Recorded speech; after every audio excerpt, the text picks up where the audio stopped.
And we're live. Hello, everyone. Well, Hello. welcome to another exciting episode of Discussions and Dragons, our what used to be a bi-weekly show that is now technically a live tri-weekly. Is that Uh, what it is? uh, yeah, it's Yeah, something like tri-weekly right now, yeah. But we're gonna get back on course. and then it's gonna just be like weekly, and then it's gonna be bi-weekly Yeah, again. exactly. I'm here with my buddy Eric. How's it going, Eric? um, fine. I'm going through. I'm going through the same allergy invasion that I think everybody's going through right now. Oh yeah, yep. The best thing about uh, running fantasy worlds is there doesn't have to be allergies in Is that there's no pollen them. Yeah, no pollen. ever. It's canon in any of our campaign settings. No pollen. There's no pollen Like ever. all trees and all plant life are all just druids doing their thing. Yeah, exactly. Yeah, cool. Um, yeah, you're like acting. You're doing the Yes, show, which I is am. which is I why am. we were not here last week, but we are here this week, and then we'll also be here next week. Yep. So to To catch get us up, back onto our schedule. and then we'll be back on track to do bi-weekly episodes, unless we decide to do more or less. Who knows? um, yeah. What? Oh yeah. As is tradition, what kind of coffee mug are we drinking out of today? Um, well, I wish I'd have held these off now, but Mhm. I'm drinking out of my big gay coffee cup. There you go. Excellent. That's good. Happy Pride, everyone. Happy Pride, everyone. Yep. I've got yet another Christmas mug because I don't have a big gay Of coffee course, cup. of Um, course. I wish so this was a bigger gay coffee mug because it only holds like a cup of coffee. right, yeah, you gotta like. I feel like there should be an extra big or There should something. be like you should. I feel like because I am part of the gay community, I can make jokes about the gay community, but like smaller size cups should be called twinks, and then you should be able to get a bear sized mug where it holds a lot more. It just doesn't make sense to me. Right. I mean, there's always merchandising opportunities here for our podcast. Various sizes of coffee cup. I'm down. I'm down. Oh, Um, fantastic. yeah. So let's get on to today's topic. Improvisation. So Eric, have you ever run a game of tabletop role playing where going into the session you just did not have anything ready, like or something happened immediately that made all of the things that you had prepared irrelevant? That is more accurate. I don't think I've ever Okay. gone into a game without anything ready. Like, Okay. as we've discussed, I'm a bit obsessive about prepping, but I Yeah, definitely I'm so the first situation is me. The second situation is you. I'm a big proponent of the yes and theory. So Right. when your players Yeah. do something, you go absolutely. So I've Right. done sessions where my players are like, and we're gonna do this, and I'm like, All right. Yeah. like okay, Totally. let's do it. Yeah. Yeah, I see, like that's my secret is that you can never be surprised by your players if you have nothing You have nothing no, to prepare for. if you expect nothing to Yeah. happen, you can I have like never a be. very zen approach to prep. Or maybe it's nihilistic, who knows? I have a nihilistic optimistic. I'm like, maybe we'll get to this, but probably not. Right. Yeah, I'll prep this for whenever we get there. Yeah. Yeah, I'll prep this for the eventuality that they have to run into it. Right.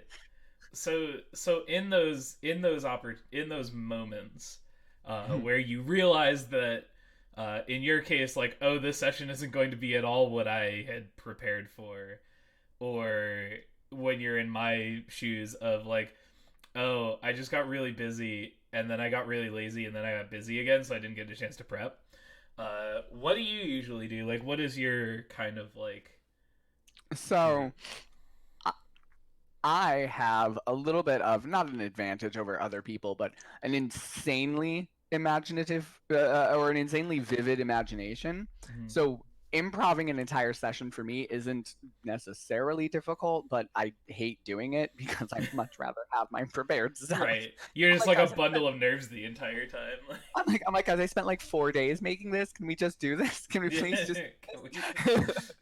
Yeah. um, but because of that, usually my anytime I have to improv, it's in between stuff. But Mhm. I have go-tos where, and I mean, thanks to my ability to explain and describe things vividly, it seems almost prepared. But I just steal from different movies and stuff. I've Right. had my players when my players were like, "Oh, we want to do something else." I've had them basically go through the plot of like Howl's Moving Castle before. I'm Sure. like, sure, all right, whatever. Like, Yeah. Absolutely. Yeah. it's not necessarily like perfect improv. Like, I'm not like creating an entire plot on the fly, but it's also like I had none of this prepared. I don't know how any of it's going to work, and Right. we're just gonna go. We're just gonna Right. see what happens. Yeah, totally.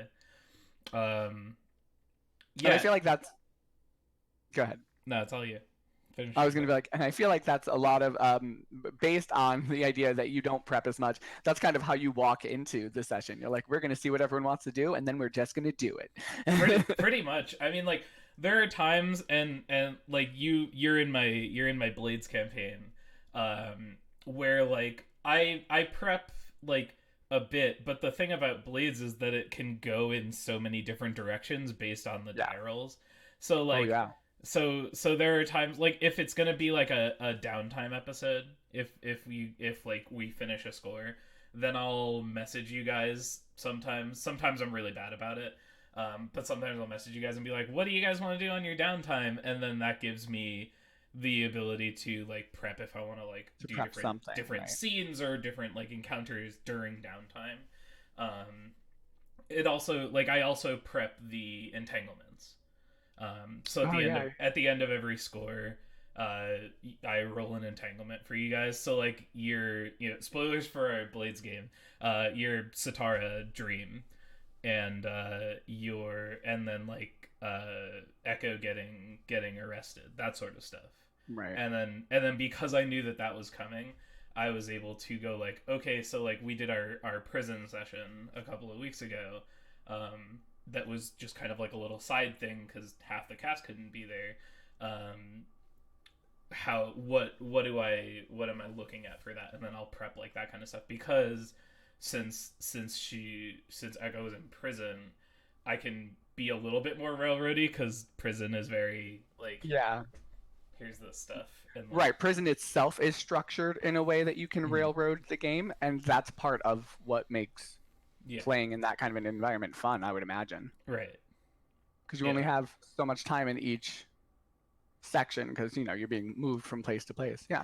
yeah, totally. So just like but other than that, when like you guys are doing scores, when you guys have like you know all this stuff, like I don't really prep a lot of that stuff. I Right. I have like I have a vague idea, like a sense of like what's going to go wrong or what can go wrong because the whole point of the game is that things go wrong. Right.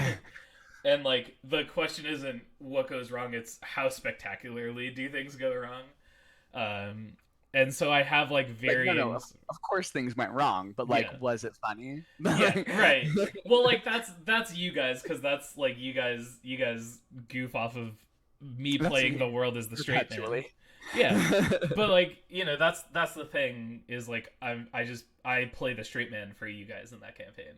I'm just Yeah. like the world is just like, this regular kind of like gritty, dark, pseudo fantasy sciency world and y'all are just like a bunch of goofballs Yeah.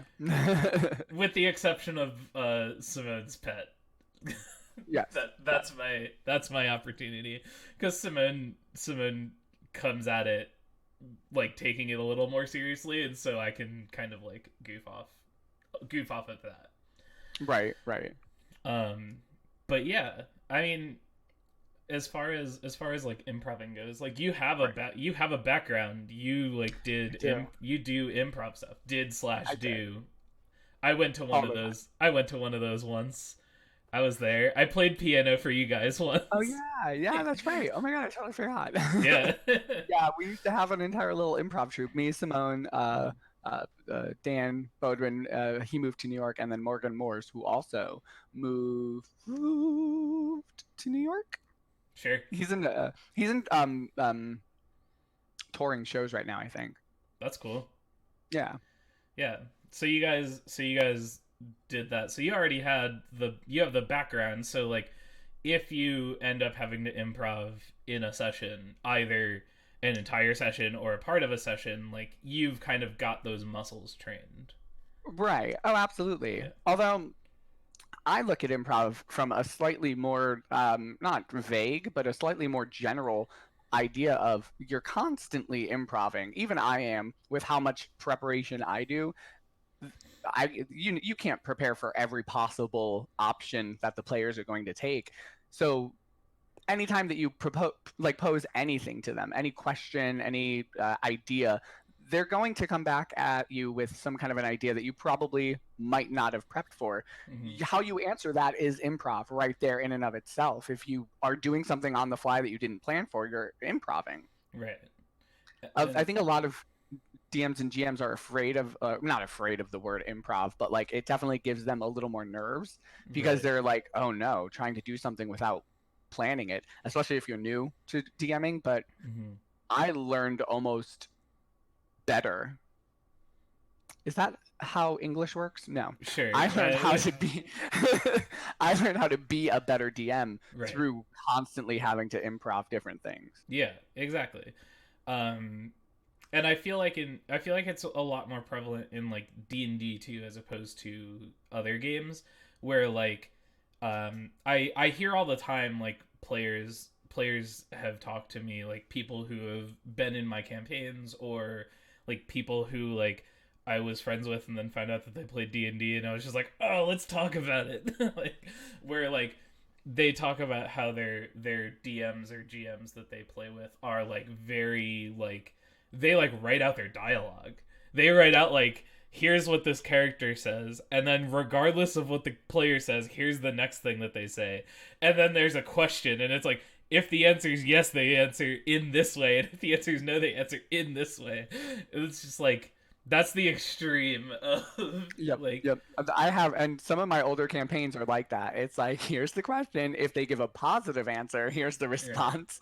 right. Nope. I feel like you're just writing a video game at that point. Basically, yeah. Yeah, At that point, you're just writing a narrative video game. yeah. So that's a bit rough. I don't know. I like for me the fun of like being a DM is getting to improv the Yeah, dialogue and improvise like conversations and scenes with the characters. I loved doing the Satara stuff with you. I loved right. doing there's stuff in that prison episode of Blades that I did with Simone that if you haven't watched it yet, I still think you should watch it. I've Um started it. I okay. haven't gotten nearly Okay. a chunk into it. There's some cool stuff like towards the middle and towards the end that Simone and I end up doing that I really enjoy. Okay. Um, like that sort of stuff, and that's all kind of improv too, because that like the whole sequence that I did with her was like a flashback based on her character's backstory, which going Okay. into it I didn't know. So it was like I had to in during the session I ask her like what did you imagine like this looking like, and then what did you imagine like this looking like, and all of that, and then kind of like improving and building a scene from there, that sort of Right. thing. Yeah. So like yeah, that's like the fun of it, in my opinion, or Yeah. part of the fun of it. Oh yeah, I think a giant chunk of the fun of it, of being the GM, is the ability to improv. I Hmm. think where you get a little, where I get nervous, at least because I still get nervous when I improv, is doing something that either breaks canon that I've already created, because Hmm. I really don't like to retcon. I really hate it. Right. Um, and that could be an entire episode. This was distraction from the dragon until I write that down. Yeah, there you go. Yeah, Retcon. Well, I'll tell you a story when we Go for finish it. this thought, because Oh. it's a bit of a tangent. um, Tangent and dragons. yeah, it's the story of how an accident became one of like my favorite little mini adventure arcs I ever ran. Anyways, Oh yeah, yeah. Oh, absolutely. And that's the we could do an entire thing on how you just have to take things that happen and morph them into stuff. yeah, Um, but yeah, that's my big hold up from full improving is that I might either one say something that breaks canon, something that mhm, I've already set in place and the player's already aware of, or two, that I might give too much information, like give away a clue that they're not supposed to have until way later, just because I have all this knowledge and they might be right, talking to a character who also has all this knowledge.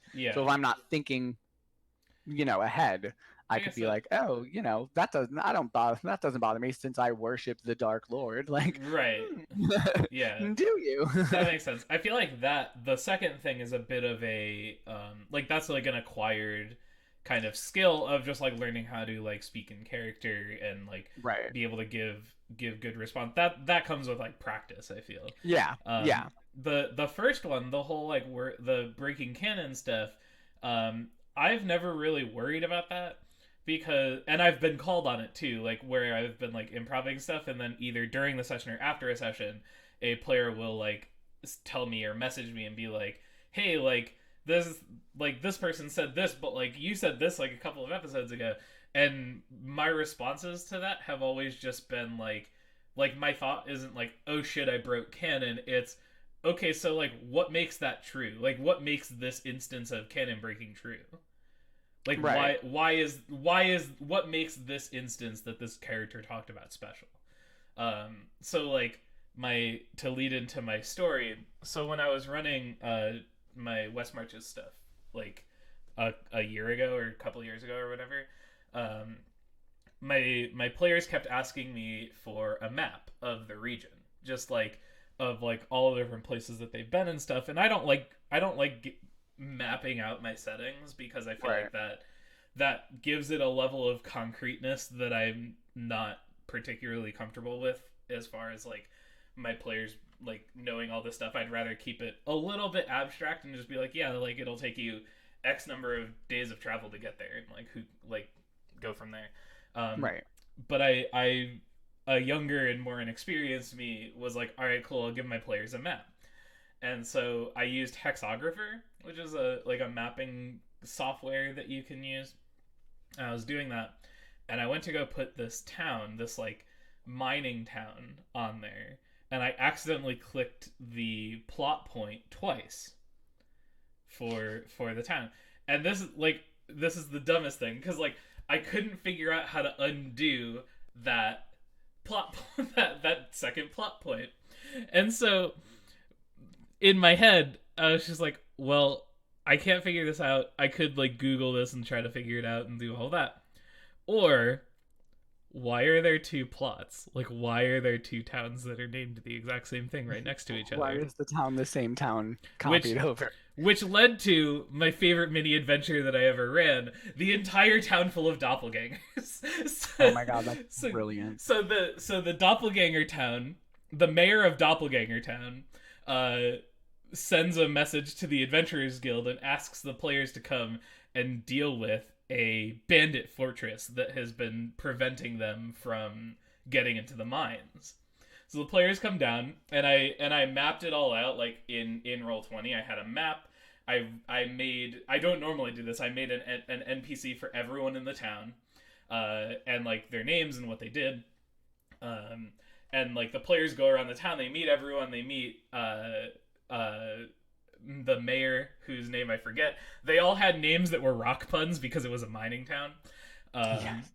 and they're like, okay, we're gonna go to this bandit fortress. So they trek through the desert to this bandit fortress that is like at the foot of the mountain. And as they're approaching it, I start describing it using the exact same descriptors as when they were approaching the town for the first time. Right. The And first one. Yeah. they go in and they get up to the gate, and it's like the same fucking guard, and he's just like, "Oh, welcome to Delvington. What can I do with like you know?"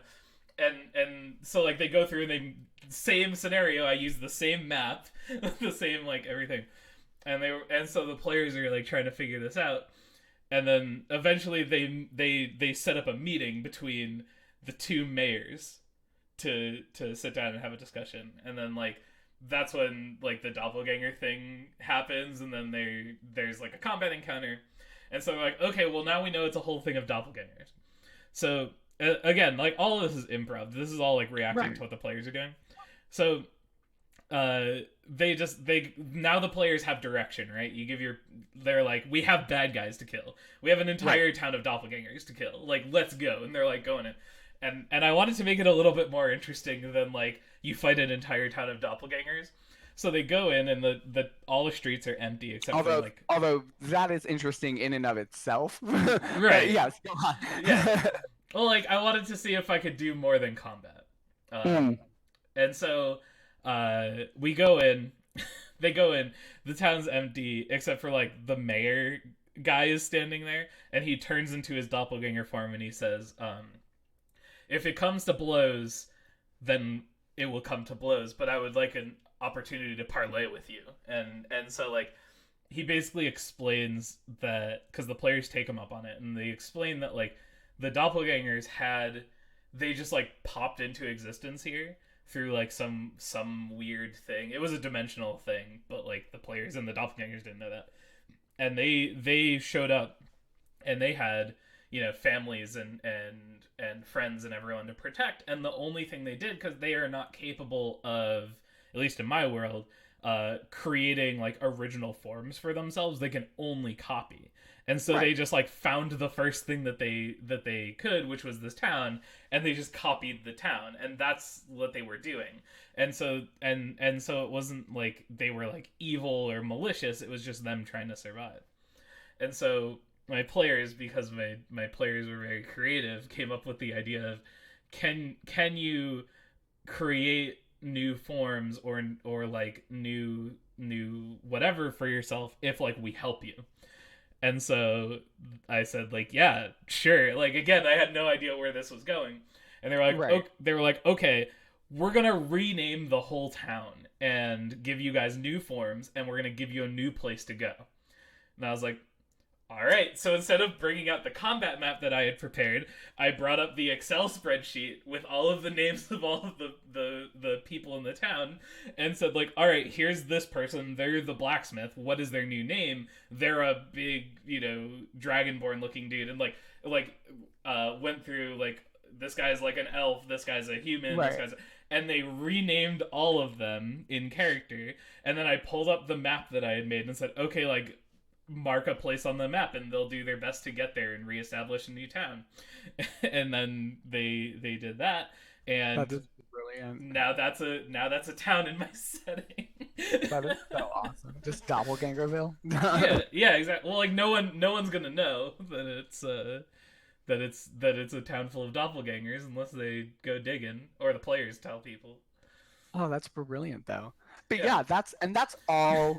That was all because of all because of a map or a thing that I accidentally clicked twice on a map making piece of software. Oh, but that's fantastic. Oh, that's so great. I love stuff like that though. And that idea of and looping all that back into improving, because all of that was improv. It's that idea of like, yes.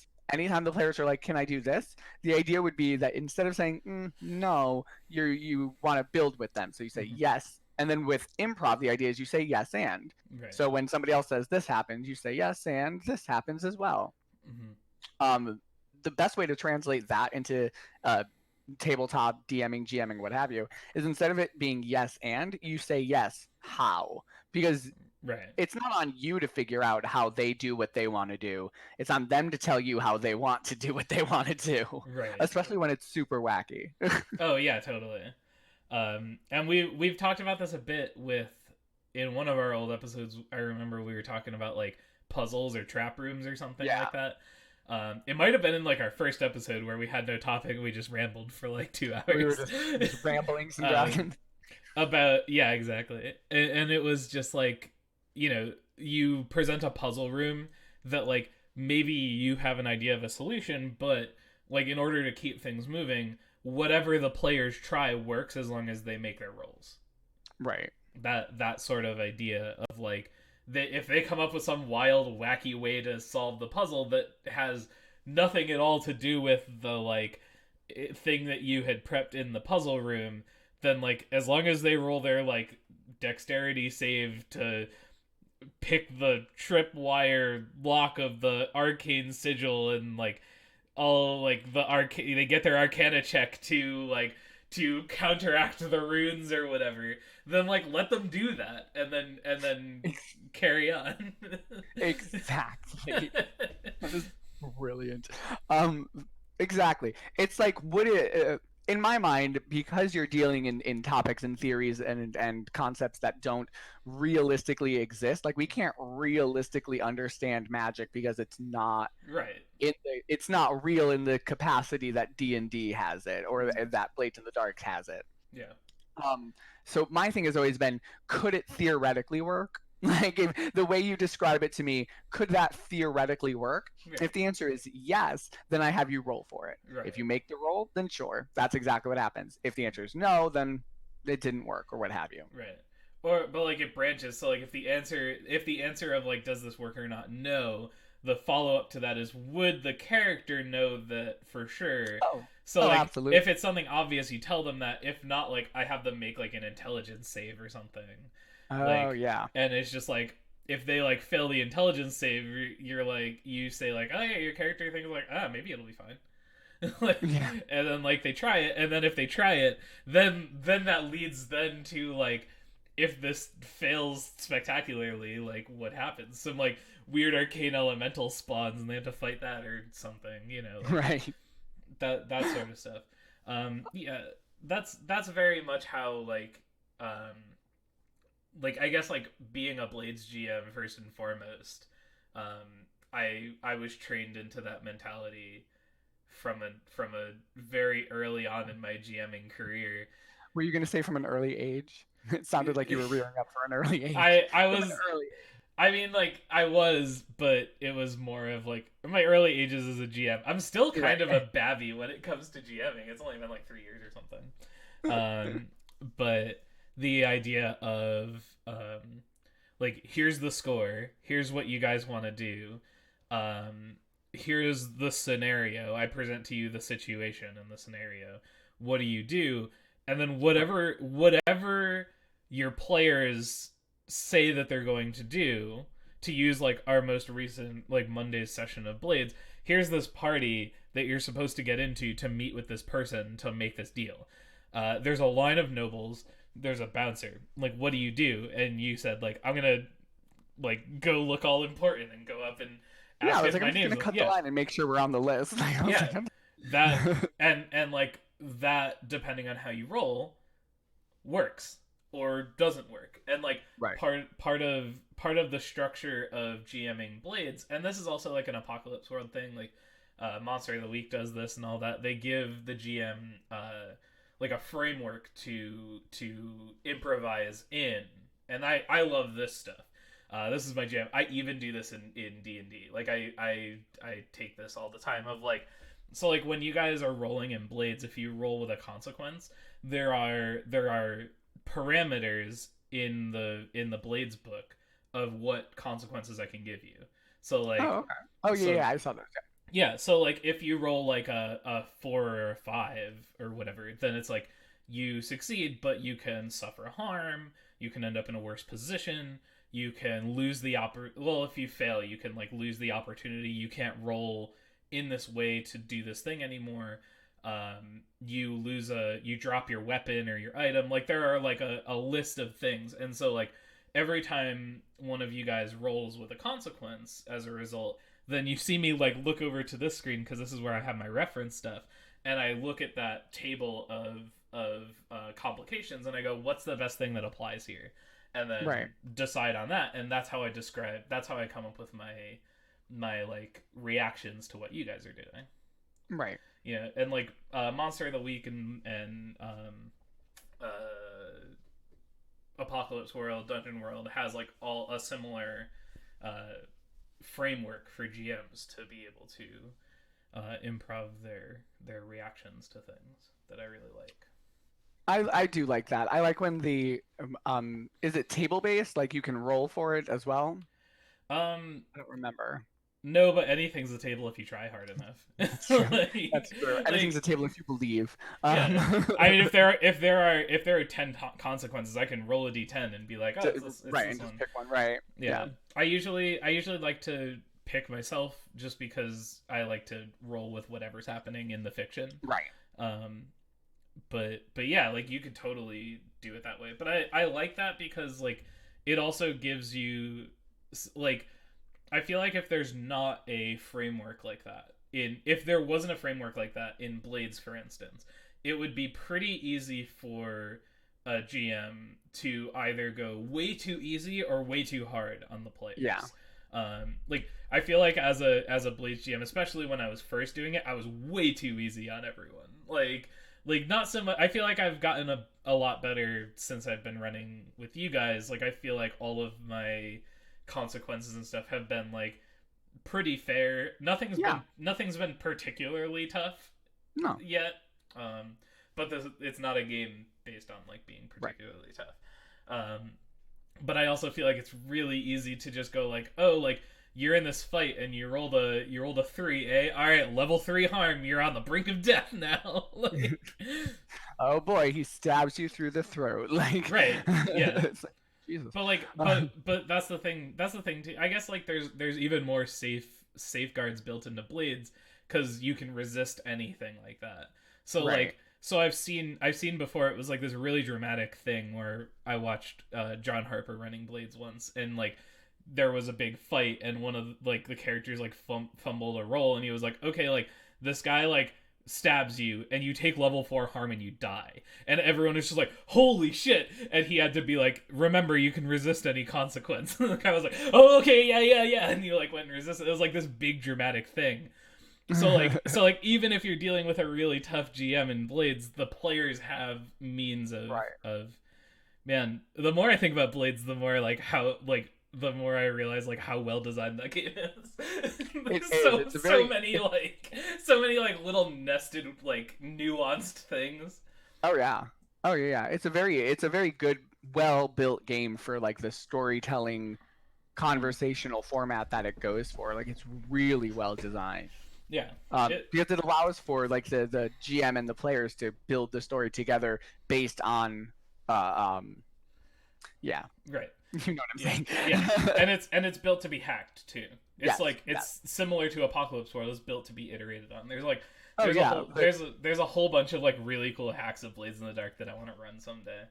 And Um, it's also got a lot of things that you could just pick right out of it and take with you anywhere in any other setting. I use clocks in my D&D sessions now hell because yeah. they're so simple. They're Like they so make good. perfect sense. It's so good. Yeah, I You're like, oh use yeah, 4-part clock, go. yeah, I've been using a lot of the mechanics in Dragon Heist when we've been running that cuz Dragon Heist is literally just like D&D trying to do Blades in the Dark. It's like an urban based like city like sprawl romp where like the players know about this like hidden cache of gold, and there are other factions also trying to get to this hidden cache of gold, and like all of the whatever ensues from that. And so yeah, I use all of my Blades like the faction clocks and all of that. Like I'm using all of that in that campaign. Oh yeah, yeah. I Oh, think and I'm that makes perfect sense. Yeah, because that mhm. that campaign very much is written like Yeah, kind of yeah, yes. They yeah, they line up really well. yeah. I did I tell you that I bought the acquisitions and incorporated source book? Oh, you didn't. Is it cool? It Is should it be cool? coming in. I don't know. I haven't gotten it yet. It'll be here today or tomorrow. Yeah. But it's got a lot of heists and stuff like that. And Hmm. I got that to allow for because the game that I'm running now on Wednesdays is set in more of like a Final Fantasy esque modern era where Hmm. technology is magic driven as Right. opposed to like like electricity and industrial There's driven mechanical like it yeah. is in our Right. world. Right. Um, It's not but driven by because the blood of demons. Come on, man. no, it's not. No, not yet. But it is driven by elementals that are bound to batteries, Right. essentially, Yeah. which is Hell yeah. super fun. We could go into the world building another time, but Yeah. I got that source book specifically because in a modern day based game, the players will probably want to do things that are um, more modern based kind of things like heist or sneaking into companies and stuff that you don't see in like a regular run of the mill D&D session or Mm-hmm. campaign that's based in like medieval D&D. Right. So I got the book to help me with Cool. improving the like eventuality that they're going to want to do something that I'm completely unprepared for. Right. Yeah. Have you looked at the Ravnica book at all? Yeah, I have it. That a lot of the world is based on that, just so that I didn't have to build from absolute nothing. Yeah. A lot of the structure of the world is based on that. Instead of it being like the guilds, we have corporations. It's a corporatocracy. Very cyberpunk. I like it. Yeah, the Yeah. entire that's what kills me is I'm late to the cyberpunk party. I hadn't heard about it until more recently, Yeah. and then I found out that it was like a corporatocracy, and I was like, had I just looked into this, I wouldn't have had to come up with that on my yeah, own. yeah. You're just like, guys, I invented this new thing. I Like, invented this new setting about corporations that run this stuff. I think I'm gonna call it Cyberpunk. I It's think we're just gonna call it like, cyberpunk. yeah, and I just hand you the book. Like, here you go, bud. But guys, and I'm like, thank you for this, but also I was thinking of including Keanu Reeves. yeah. Huh? Huh? Yeah, yeah, hell yeah. Uh, Polygon recently did a video about Cyberpunk, like the tabletop game, kind of like talking about that.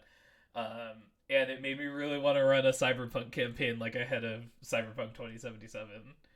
Oh yeah. So maybe we should do that sometime. Just saying. Hey, I'm 100% down. Yeah. Uh, in the like short story that is like the origin that you can like the campaign that players can play through, that is like kind of the introduction to Johnny Silverhand, who is the character that Keanu Reeves is playing. Uh, he he's like a rock star in that world, and so he like starts a rock concert to rile up like a whole bunch like the audience. He like gets them all riled up to then go and like swarm and like take on this corporate headquarters. Like that's literally like that's the kind of shit that happens in Cyberpunk. That's awesome. Yeah. The more I watch about it, the more I'm like, oh, I cannot wait. Yeah. Oh yeah.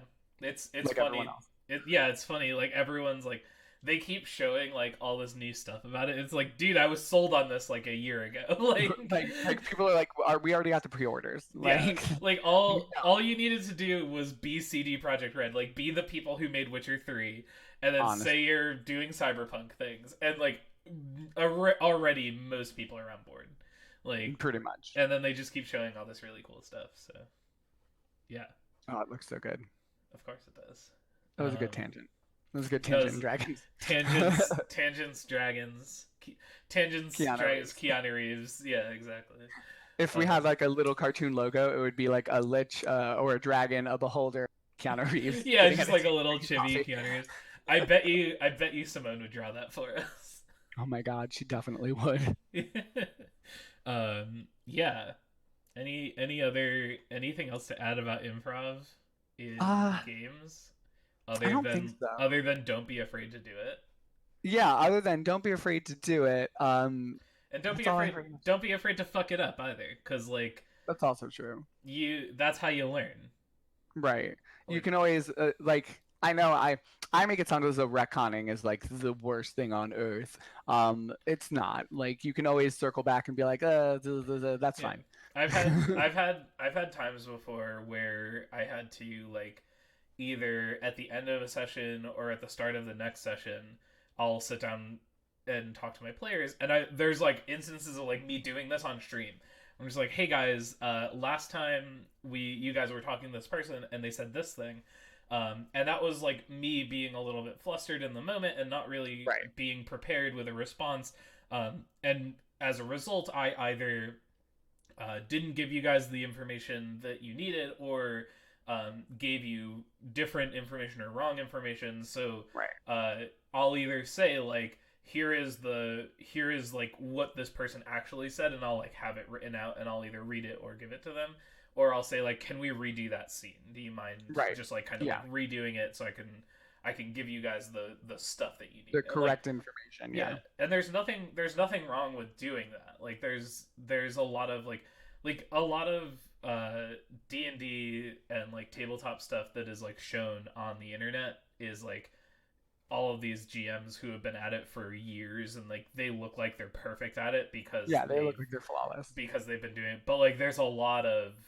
It takes rough edges, time. and it takes Yeah. a long time. So like It takes a long time and a lot of practice to get really, really good at improv. That's the first thing anybody who does improv will tell you. Like, even and I did it for a while, but I'm not great at it. Like, right. but people who do improv all the time, it it really does. It opens your mind into different avenues of thought where you're constantly looking at every situation and seeing opportunities from various angles.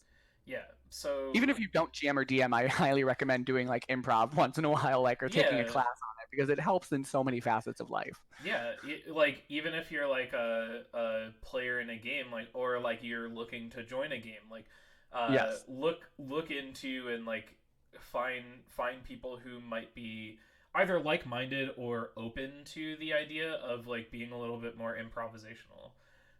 You know, sit in a like I just want our characters to sit in a tavern for, you know, a session and kind of like talk and see what happens and like get up to stuff like that.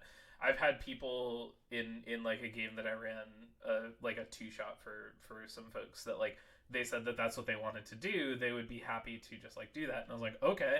And so we did a whole session where like half of it was they sat in a tavern, and I was like, all right, like your guys are in a tavern, you've got your table. There's a barmaid going around. You can order whatever you want, and I just kind of let them go. And right. Every once in a while, I'll interject with like an NPC like does this thing or like. Right. Every once in a while, you bring over an NPC who's like, "Guys, it's 3 a.m. now. Yeah. I don't know." Yeah. You're good. You're good. Yeah, Okay. You're good. Yeah. Yeah. Exactly. So yeah, don't be afraid to do it. Don't be afraid of as it. A player or a GM. Yes. Cool. Eric, do you want to answer some questions? Yeah, we're gonna call it drag these questions. No. Title's a work in progress. Work in progress title, guys. Yeah. So because we're a bit of a growing podcast, you could say. And we would love to do a section where we answer questions from our listeners. Hello, listeners. Hello. If you have questions for us, please send them to us either on Twitter or in the comments of this or wherever. Or on YouTube if you're reading Yeah. If you're reading the YouTube video right now. Yeah, exactly. Sometimes I talk, right? But since we don't have people to give us questions yet, or we haven't gotten any questions, we're gonna steal them. We're gonna look at the front page of our Reddit/Dungeon Master, look at the questions, and we're just gonna quick fire answer some of them. So I'm just gonna for those keeping up, we're gonna be improving. exactly. It's perfect that we did this on this episode. All right. Let's find a good one. Best loot generation techniques. What do you got? How do you generate loot, Eric? I preset loot. I'm the worst one for that. It's so much faster than one of the. Listen, that's 100% a flow thing. Not even like a I have to be meticulous thing. It takes so long to pre-generate loot, especially when you're rolling and you're like, does the balance and all that? No, I preset it. I'm like, here's what you find. But how do you generate the loot that you preset? Oh, how do I just gotcha? Yeah. How do I preset dice rolls? That's all randomized. Yeah, just like prep before the session, like. Yep, I prep that up before the session. Dice rolls, or if I want them to have something specific, I pop it in there. Yeah, which leads us to a very good second follow-up question. That's a couple down. At what level should a DM put magic items on the table? Oh, any level you want. I agree. If you think 5th edition, I think recommends you wait for 5th level to start giving them magic items. But Nah. Exactly. Yeah, I did. I give them. Yeah, go ahead. When I was doing West March's stuff, we had and I ripped this straight from Adventure Zone, the McElroy's D&D show. Well, it used to be a D&D show, now it's not. But like, which is another thing that we say all the time: steal the things you like, put them in your game. Steal 'em. Steal. Um, uh, Steal it all. I put fantasy gachapon in, so uh, every time a player showed up and completed a session, in addition to getting their like monetary reward, they also got these like little weird coins that they could go up to the wizard of the Adventurers Guild. His name was Eckert, and give him the coin, and he would put it like they would put it in a little. Uh, uh, it was like a bag of holding, and then like a rift would open up, and it would spout out a random thing. So I'd have them roll on the magic. Amazing. I'd have them roll on the magic items table, and it would either be like common, uncommon, rare, depending on like the difficulty Right. of the thing, and I would have them roll. And so sometimes it would spout out like potions, sometimes it would spout out. I a lot of people got +1 arrows, which was funny. And then the best thing that I think someone got was someone got an immovable rod once. Oh, nice. Yeah, so like I loved that Oh, kind yeah. of like it's That's a little fantastic. it's a little wild. It can get out of hand very quickly. Um, Well, it's the but same thing. Like, if you ever consider adding a deck of many things, like, yeah, like yeah, things are gonna get wild. yeah. I mean that's a thing. Absolutely. It's many things. It's all the It's, things. it's many things. Yep. Um, I have a strong belief that that as a player, I have a strong belief that you should never use a deck of many things, because whatever a deck of many things could give you, you could get by being a high level wizard or just like waiting. yeah. But as a character, I always want to play the deck of many things. Oh yeah. It depends entirely too if are we in a campaign or are we in like a 1 or a 2 shot or something. Oh yeah, oh absolutely. If it's a one shot, play the deck of many things. Oh Play it yeah, every we're going. time. Play it every time. Don't stop pulling. Say Yeah. 15 cards and then pull them all immediately. Yeah. Let's go. Um, how do you introduce a world to a bunch of new players? Oh, I just did this actually with my me and my with the Wednesday night game. Yeah. We do handouts. I jot down all of the basic information, like all of your main information, just so that you know the basics of the world. I do it all into a handout. I print it out and I give it to them all so that they can read it over. And then I just give them the bullet points sitting there. I'm like, here's the name of the world. Here's how it runs. Here's the government. Here's this. Here's that. That's cool. Yeah. And then they learn the rest through lure and just going through the campaign. Right. Yeah. I do. I just like session zeros and world building sessions. Yeah. Yep. Like we did that for Blades. I also am a big fan of the campaign pitch, where like if I'm sitting down with players, whether they are new to the game or new to playing with me or playing in this group. I did this with you guys. I was like, here's a short little Word document with like 5 different campaigns that I would be more than happy to run. Right. One of them was Blades. One of them was like West March's D&D. One of them was this. One of them was that. But I don't pitch them as the systems. I pitch them like I wrote the campaign pitches for you guys, and when I do this in terms of like what the campaign is about. Like if I were pitching Right. a TV show to someone or like a Like what's the idea? What's the Yeah. subject of this campaign? Yeah. yeah, which I realize also. So when you guys decided to play Blades, instead of doing a bunch of sessions where we weren't sure what type of crew we were, I should have sent you a follow up campaign pitch document We were where like, I just how would you like? where I pitched like, okay, like here's a pitch for hawkers, here's a pitch for assassins. We should have done that. Right. Um, Yeah. Oh yeah. when I Oh, that's when, it. Yeah. when I run Blades in the future, that's what I'm going to be doing. But That's it. Yeah. We're learning all the time. Exactly. Also, campaign pitch and follow-ups is a great topic. Oh yeah, totally. Yeah, I'm about it. Distractions and dragons. Let's see. Let's do a few more. Oh, I have a lot of thoughts about this. How important is balanced party composition? Oh god. So that I you're hitting me with all these difficult questions. It's very important. It's very, very important because, in my opinion, it's very important uh, because of spotlight issues, importance issues in varying players at the table, um, and then encounter building. At least from a D&D perspective, having a balanced party is very important for lessened headaches on myself as the DM. I feel opposite, actually. I don't think that it's necessary to have a balance. I as a player, like as a person who plays the tabletops, I will always strive for there to be a balanced party. I will, Yeah. if I'm setting up and I'm gonna play in a campaign, I will be the last person to choose. I will let everyone else pick what they're gonna pick, and I will pick whatever will balance out the party. Everyone wants to be like magic-y people, cool, I'm gonna be a fighter. Everyone wants to be, you know, like wizards and fighters and stuff, cool, I'm the cleric now. Like that's how I came to my love of clerics. I um I may have misunderstood the question. yeah.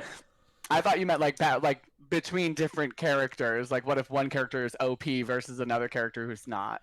I didn't know you meant Oh. party composition. Yeah. Now I understand the question. No, I agree with you then. In that case, I don't give a shit. Okay. Everybody can be a wizard. I'll make a Right. campaign about a traveling group of wizards. Yeah. Whatever you guys Yeah. want. Right. So Mike, like, but like go you're ahead. under. Tell, no, I want to hear about your what you how you interpreted it. So I thought it meant like, should the player, like the characters in the party, should you keep them all relatively balanced comparatively to each other? To which I say yes. Oh yeah, If you have, absolutely. yeah, if you have one character who's super OP and another character who's super not OP, Hmm. then you're it makes for a plethora of minute issues that you might not even see happening. Yeah, it's also there's also a consideration here, and the caveat to this statement is, ultimately I feel that D&D and tabletop stuff is for everyone and anyone should Yes, play and yes, yes. everyone should play together. Absolutely. There are combinations of players that I know will not mix well. Right. I have like I've experienced this because I've had this mentality ever since I started of like anyone can like be put in a party together and have a great time and everything. Um, Not, and then not I the actual yeah case. right, but then and then I put my a good friend of mine in a party with some other friends of mine who friend one is a friend that I know from like playing competitive Magic and is like one of the best just like game minded people that I know. Like, you know, you like set this dude out with a game or a board game or a card game or something, give him like a week and he will be better at it than you. Right. That sort of thing. My and then everyone else was like very kind of like chill, casual, like blah blah blah blah. Blah. Friend A doesn't like to play D&D anymore and won't play with me because he feels that it is too slow of a game. You Oh know, yeah. like, Yep. you know, which like that's my fault. Kind well, not your fault as much as it's a differing of what are the party members looking for. Right. Do you want it to be story heavy, combat heavy, like this pacing? Yeah. That's but like that's, you know, a thing that I'm 100% certain that now, having multiple years of experience right. and practice and stuff, I've told this friend multiple times like, hey, It like won't happen you again. should come back for a one shot. Like, I think that you would have a good time now. Right. And I'm like 1,000% sure that I could put together a group and a campaign or a one shot or whatever that will be engaging to him.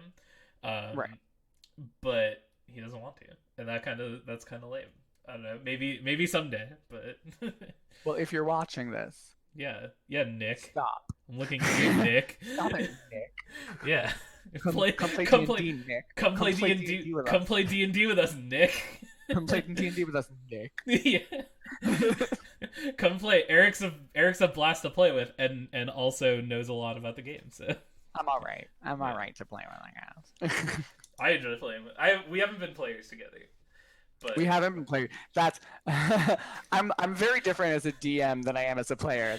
It was pointed out to me once that as a DM, I'm very non-derailment. I'm like, all right, let's keep on track, guys. And as a player, I'm 100% derailment. Like I'm 100% the player who's like, where are we going? We're supposed to be doing this. I'm gonna go play with that sheep. Okay. yeah, And I was like, oh, that's super true. someday we need to find a third GM slash Yes, DM, because it would be fun to do like a one shot or something where we're both it would players be. sometime. Oh yeah. Yeah, because I feel like you would be like a wizard, and I would just be a bard, and we would just either be the best of friends or arguing with each other all the Or like time. or secret nemesis, like Yeah, exactly. Yeah. or like the party doesn't know it, but we both know that we hate each other. That's the end of the campaign, is we get into like epic bard wizard duels. Epic bard versus wizard duels. I'm about it. That'd be fantastic. Yeah. Um let's see. It's been about an hour. We'll do one more question, call it a show. Perfect. Uh let's hit the refresh button, see if any hot new Hot new content. goss. Nope, it's all the same stuff. All right. All right, there's only one more like questiony thing. This works out well. How do you deal with missing players? Eric, I'm sorry. I'm sorry I can't come to the session because I have tech rehearsal for the show that I'm in, and I can't make it. How do you handle that? What are you gonna do about it? So I handle it one of two ways. It's up to the player. Way number one is I play your character. It's your call. I, as the DM, will play as your character. It makes your character vulnerable. I will play it to the best of my ability that I believe you would play your character based on how I've seen you play your character. Because Ooh, that's a lot. well, yeah, but I don't think anybody at the table, other than yourself, would know how your character strategizes better than me, because that's what I'm constantly focusing on to build Right. dungeons to kill you. Right. So, like, I know how you're gonna, like, what your character does and how you make Yeah. your decisions. I promise I will play your character to the best of my ability for you. Mm-hmm.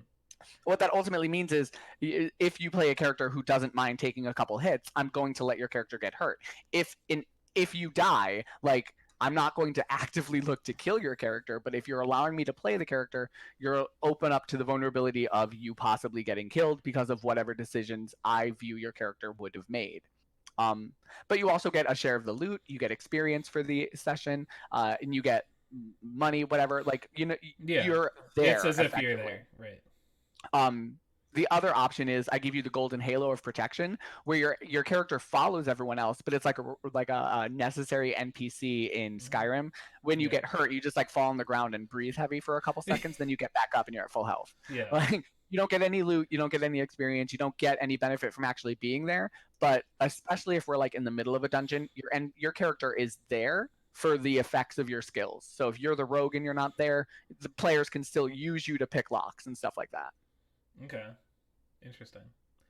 I usually just come up with some excuse for the character to not be there. Which like I guess so there are very few instances where I am of the mindset of like, if you're missing a player, you shouldn't play. We missed a couple weeks of our Dragon Heist session because we were in this like encounter that was like the climax of the third chapter. They were like in this noble's mansion where they were like on the stairs up to confront like these bandits that were like attacking the nobles and like confronting like one of like the, not the big bad of the campaign, but like kind of like the first big mini boss. Right. And then we ended the session on a cliffhanger, and then we had a couple weeks where like people weren't available. We just like skipped those weeks because like it's important to me for like those big moments to have, for big moments there. That everyone's there. Right. We like played, we like did a Jackbox night instead, that kind of thing. Right. We still played games. Like, that's the thing, like, just because like your D&D campaign can't happen, don't make it like not a game night. Like, don't say like, you know, oh, like, don't bother showing up. Like, if people want to show up and like play a game, like, right. I'll run a one shot. I'll offer up another game depending on how many people are there, like that sort of thing. but like in Blades, like when your character isn't around, we just spotlight the other characters, and like Right. if I think if we did Blades, everyone's kind of like everyone's got a good kind of like grasp on it of like if like someone can't be there, if you can't be there, Marissa can't be there, someone can't be there, whatever. I think everyone would be cool with just like, all right, like we're gonna put this like important story thing we were in the middle of on hold, On hold. and we're Right. gonna go do another thing, and then we're gonna kind of circle around back, which is like, Absolutely. like y'all, we ended on a cliffhanger on Monday. If tomorrow, like at the 11th hour, someone says like, oh, like I can't make it, then like that's probably what we're gonna do. Right. We'll just be like, all right, here's this separate thing, you know. Yeah, there's completely separate Yeah, which will still plot be points. like in the campaign, and like you guys who are there will still get experience and money and It would stuff like be that. it would like the Naruto I think does it a lot where they're like in the middle of a major plot point, 2 episodes there will be like a filler episode that's like a Yeah, flashback of like Naruto running around the village trying to find noodles or something, yeah, which like is like that kind of stuff. I love it. I do that all the I time in my. I don't usually like doing that. That's like the ultimate pace killer in my opinion. Oh, Um, absolutely. But like if somebody's missing and yeah, you're like, well, I can't do the main plot, those filler episodes are the best way to pop yeah. right in. You're like, well, everyone else is just like, we do a cutaway to like your seasonal episode or like a special filler Here's episode or whatever. a very special episode, and you just play that like did electric piano music. Do do do do. Um, But I agree with you. I'm also of the mind that if you're just missing one person, I don't call game. I'm like, all right, what do you want me to do with your character? Depending on how many people are in the group, I usually still go as long as we have half or more. yeah. Yeah, that makes sense. Like Yeah, I've had times where like if we're missing a player, I'll and they'll say like, but like keep going. I'll watch the VOD, which is like I guess specific to, you know, streaming. Yeah, streaming. Like I'll watch the VOD and like you can just like where and that's where the meme of in my campaigns of I'm really good at doing my friend John's character voices comes from, because if he wasn't making it but his characters were present, or like I turned one of his characters when we were doing West Marches. I turned his character that he played when he stopped when he wasn't able to make sessions. He was the cook for the Adventurers Guild, oh, nice. and so like I like everyone gets a kick out of it because I'm really good at doing him doing his characters' voices. Right, right. But we lived together for like 3 years, so I guess that's just That helps. It helps. Um, anyways, but yeah, when a player's missing, there's a lot of different options. There's a lot of different things you can do. Yeah. Oh yeah. I think I think that'll do it. This has been another installment of Discussions and Dragons, episode 5, I think. Yes, I believe Yeah, so. I think it's episode 5. I think so. Um, join us Join us again next week. next week. We're gonna do another episode, um, which I think will be really cool and really fun. Yeah. We won't spoil it. Come back next week to find out. Bum bum bum. Any other closing parting thoughts? No, that's all I I'm had. gonna finish my coffee here. Oh, me too. Or am I done? Oh, I am done. I finished it. I've gotten really good at pacing out my cup of coffee over the course of our To last episode. the whole So episode. I'm almost there. I was yeah, drinking mine like a fiend today. it's all right. You'll get there. I believe in I'll you. get there. I believe in me. Uh, until next time, this has been Discussions and Dragons. I'm Steve. That's Eric. Witty sign off. Who knows? When you sign off, goodbye. Hey.